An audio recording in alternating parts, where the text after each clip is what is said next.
নায়করাজ রাজ্জাককে অপমান করার ঘটনায় এবার তেলেবেগুনে জ্বলে উঠলেন বাংলা চলচ্চিত্রের নন্দিত নায়িকা কবরী।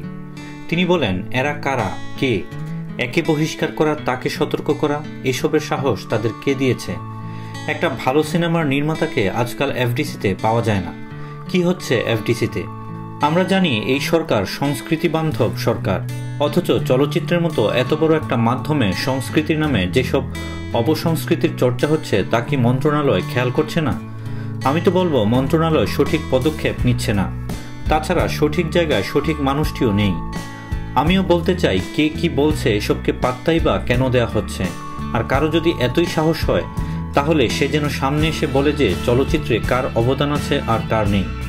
আরেকটা কথা, সবাই মিলে একসঙ্গে যে কমিটি আছে তার বিরুদ্ধে সোচ্চার হয়ে যদি বলতো সমিতির সদস্যরা এ ধরনের কথা বলে সেই কমিটি আমরা মানি না, তাহলে তো একটা কাজ হতো। এসব সমিতির তো কোনো মূল্যই আমার কাছে নেই।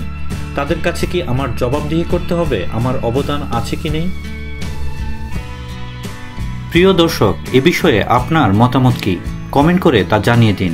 আর অবশ্যই লাইক দিতে এবং সাবস্ক্রাইব করতে ভুলবেন না।